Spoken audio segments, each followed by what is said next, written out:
Well, here we are in the future. 5 seasons of SU have gone by, the movie has premiered, and the limited epilogue series has run its course. But the spirit of the fandom is still alive and well, with plenty of people still chugging out fan art and fan appreciation. And of course, I don't plan to stop praising this franchise anytime soon. So, what's the best way to celebrate the legacy of a show that's come so far? We've come so far. I know! Going all the way back to the very beginning and reviewing all previous episodes in a nice compact fashion. Starting with Season 1, where the conflicts revolved around ice cream sandwiches and cheeseburger backpacks, and Steven sounded like this. This can't be happening! This has to be a dream! Lars! Lars! Please tell me I'm dreaming! Sounds like a plan to me. In all honesty though, Season 1 of Steven Universe is a pretty good start for the show, even looking back. Plenty of funny moments, decent character development, some well-woven in mysteries, excellent songs, and of course the classic charm that's been present throughout the entire series. I guess it might just give longtime fans a sense of tonal whiplash to go from catastrophic events on a universal scale back to minor everyday problems with Monsters of the Week sprinkled in. To be fair, they do still tackle everyday occurrences in later seasons as well, but in those it's only once in a while. This is like 80%. Not to mention that this is easily Steven Universe's longest season, weighing in at 53 episodes, twice as many as any other season. With that many adventures, you're probably wondering how many actually hold up. Well, let's give every episode a review in 10 words or less, a ranking from 1 to 10, with 1 being awful and 10 being nearly flawless. You're welcome to rank the episodes yourself in the comments below, and big thanks to Jello Apocalypse for coming up with this style of reviewing in the first place. Let's dig deep into the soil where these gems originated as we check out every episode of Steven Universe Season 1 reviewed in 10 words or less. Hit it, Steven! Cookie Cat, make a shield for your tummy. Greg is an awesome dad. This is where he starts. You had one job, Steven! One job! Even without the meme face, it's still a sweet episode. You want fries with that? No, never again! Look out, he's evolving into Cat Stevens! Connie invades Steven's personal bubble. Cuteness ensues. Should I make a Beatles reference or an Illuminati reference? And here comes his signature move, the great character development!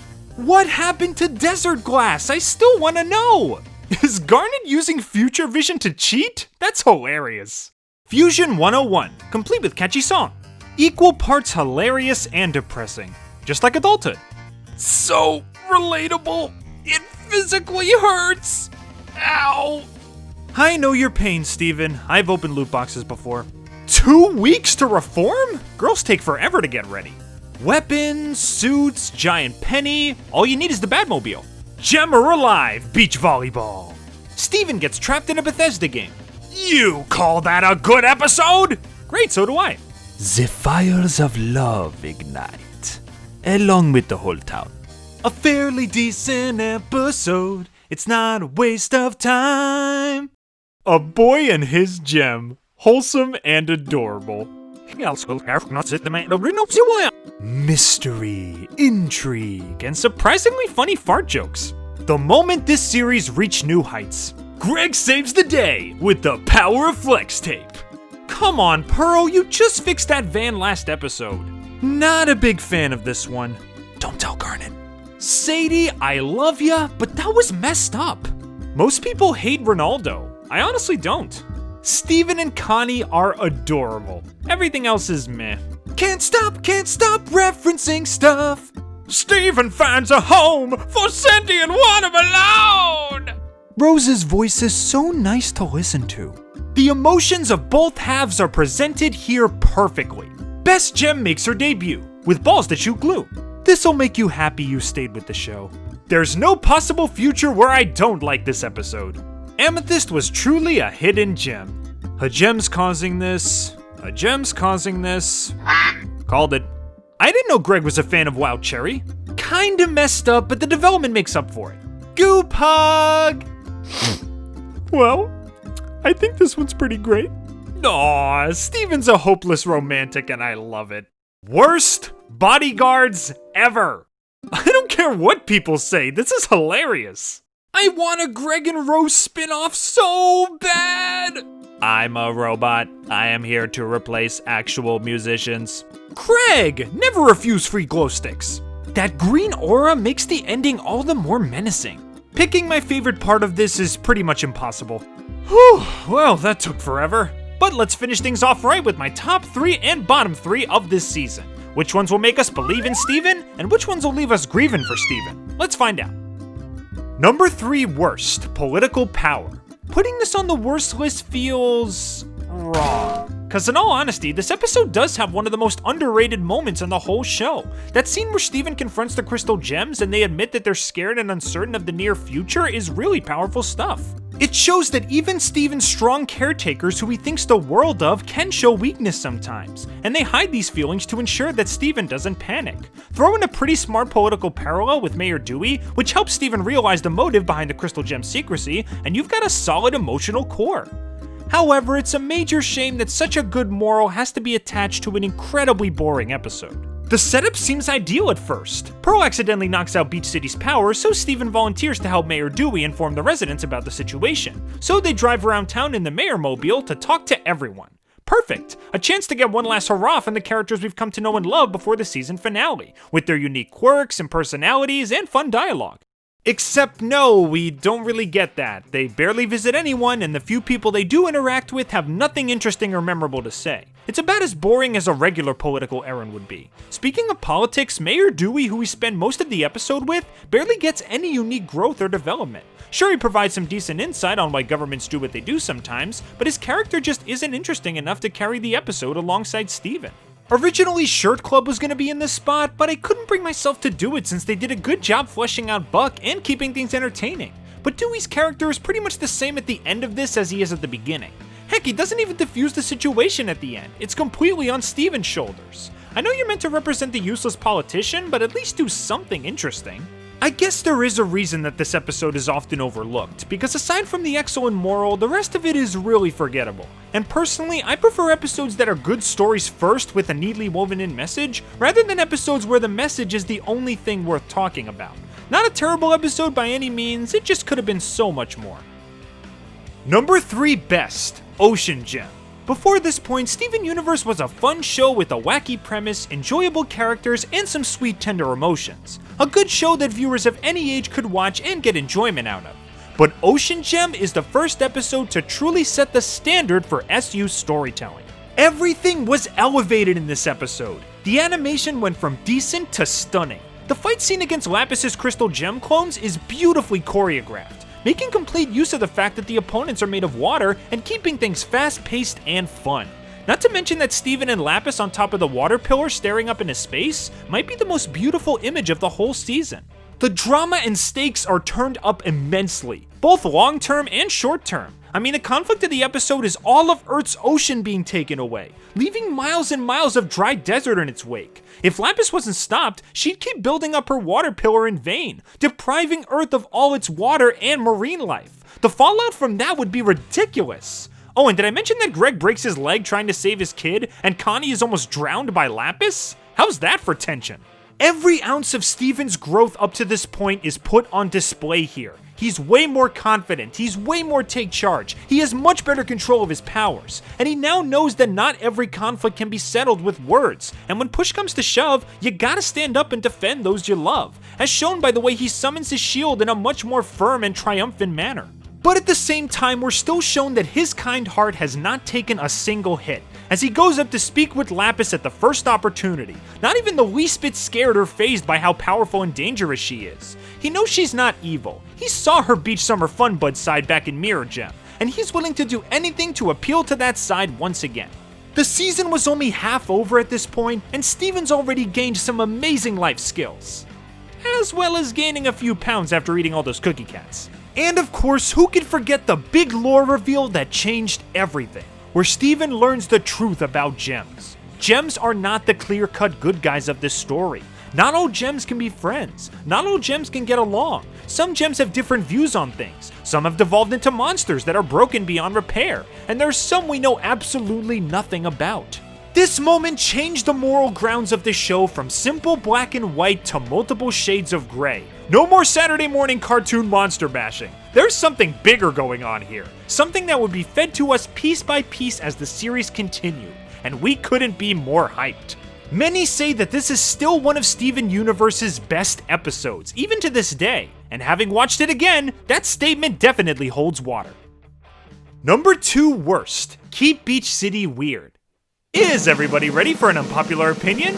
I don't hate Ronaldo Fryman. I really don't. I think he's a really funny jab at over-the-top conspiracy theorists, the fact that he predicted many of the show's biggest plot points is hilarious, and his desire to discover mind-blowing theories is how he measures his self-worth, which is kinda tragic. I think he can be a really interesting character if taken in small doses, and Keep Beach City Weird did a decent job at introducing me to his character and the things that make him tick. But did they have to make everyone so stupid? For example, when Steven follows Ronaldo around to look for oddities in the city, he comes across various references to previous episodes, like the drill parasite holes, bits of the red eye, and flowers from Rose's moss. And for some reason, Steven has no clue what these things are despite him being there for all 3 encounters. I could understand if he was humoring Ronaldo in order to make him happy, but no, he genuinely thinks these things all exist because of snake people. I know Ronaldo can sound convincing when he talks, but no way Steven is that stupid. Not to mention that his first plan to cheer up Ronaldo is to dress up as a snake person to make him believe that his theory is correct. Considering that this episode came out after Ocean Gem, where Steven showed incredible determination, quick thinking, and great diplomacy skills, the fact that Steven doesn't even try to talk to him first just doesn't fit his character at all. I also find it hard to believe that Ronaldo never saw the red eye during Laser Light Cannon. I mean, I know he's a tech nerd and probably stays inside a lot, but we see him out and about all throughout this episode searching for weird stuff. So you can't tell me that this extremely observant guy has never heard of an object that the entire town was made aware of. Even if he was cooped up in his room while this was happening, his dad was there to see it. So no doubt he passed on the information to him. And speaking of Ronaldo's family, Petey, what the heck, dude? You have to know that's someone in a costume. Why didn't you say anything? Where's the wise beyond his years Petey from Frybo? Where's anyone's brain for that matter? I may like Ronaldo as a character, but this episode had to sacrifice a lot of intelligence in order to work at all. You can keep Beach City as weird as you want, big guy. Just make sure to also keep it far away from me. Number 2 best, The Test. Yes, I'm putting this one higher than Ocean Gem, and I do have my reasons. I heard a lot of stories from people saying that Cheeseburger Backpack was the moment that they lost interest in the show. Some saw Steven as way too useless and annoying. Some criticized the Gems for not properly patronizing Steven for failing at his one job. While I didn't care for the episode when I first saw it, it wasn't a deal breaker for me, and Steven did show moments of resourcefulness and preparedness with the other obstacles in his path, so it was clear to me that he was capable of evolving. And little did I know that not only would the characters evolve, but the writers would as well. The Test is basically a direct response to the events of Cheeseburger Backpack, throwing a bone to the people that stayed loyal to the show by looking them in the eye and saying, hey, remember that one episode where Steven screwed everything up? Well, here he is taking responsibility for his mistake, wanting to grow into a more competent person and effective leader. Here he is literally stepping outside the box and understanding the enormous weight on the shoulders of the other Gems. Here he is completing not just a test of skill, but a test of character. This is by far the best emotional episode of the season. I love seeing just how lost the other Gems are without Rose to guide them. They don't know anything about raising a child. Heck, they're not even sure what Steven is capable of doing. And Amethyst of all people is the one to bring that up, which is extra surprising. But they still try their hardest to give Steven what he needs, facing a challenge head on that's way more difficult than any monster they've ever fought. And when Steven realizes this, he acts just as responsibly by playing along and raving about how great the dungeon was. In an ironic twist, he ends up giving the other Gems the confidence boost that they thought he needed. And at the same time, he goes against his lawful good alignment and tells a lie in pursuit of a greater good, his family's happiness. If that isn't a true sign of maturity for him, then I don't know what is. I've said it once and I'll say it again. I love simple episodes where the characters truly get to shine. And I can't think of a Season 1 episode where they shine any brighter. Needless to say, the Crewniverse didn't just pass this test, they passed with flying colors. Number 1 worst, Onion Trade.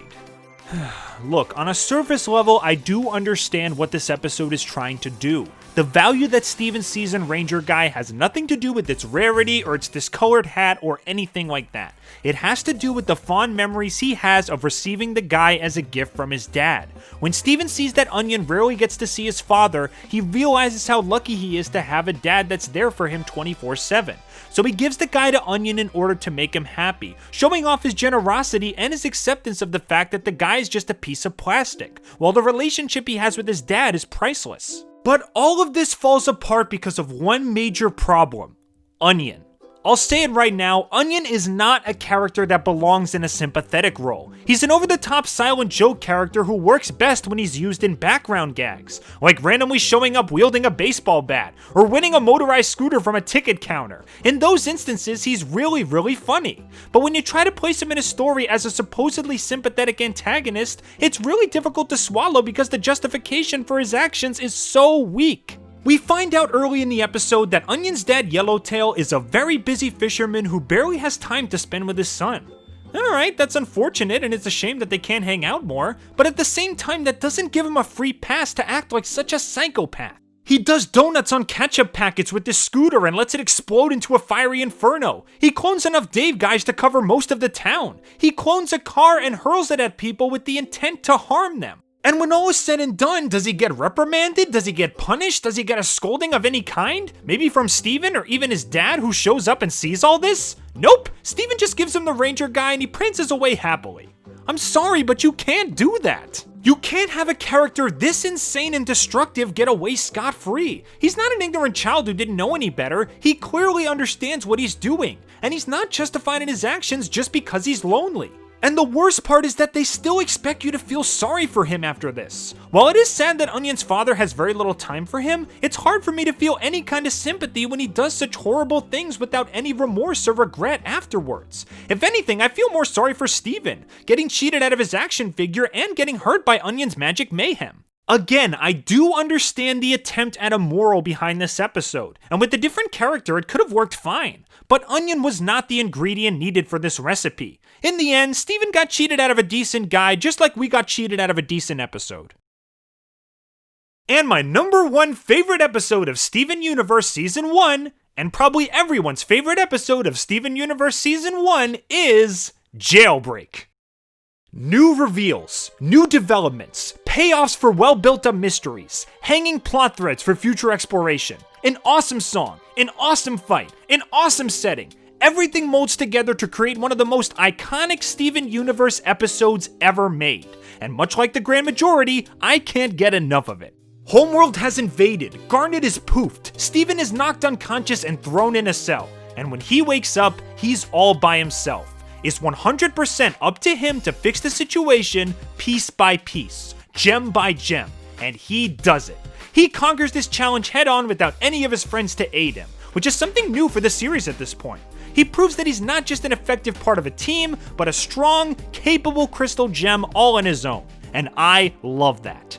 He ends up running into two supposedly new gems, Ruby and Sapphire, but he later discovers that these two are the two halves of a fusion. And that fusion is none other than Garnet. After this reveal, people are either left completely stunned or are cheering in their seats because of how right they were. And it is possible to see this coming because of the dozens of hints that have been dropped throughout the series. Garnet having two gems, being so knowledgeable about fusion, two silhouettes appearing when Alexandrite unfuses, even the screen of the pilot with Ruby on one side and Sapphire on the other side. The clues are literally everywhere. And those that pay close attention get the satisfaction of being told that they were right, while those that never saw it coming are left excited and encouraged to look back to see what they missed. Next to Pink Diamond's reveal, this is by far the most perfectly built up mystery in the show, and the crew should be proud.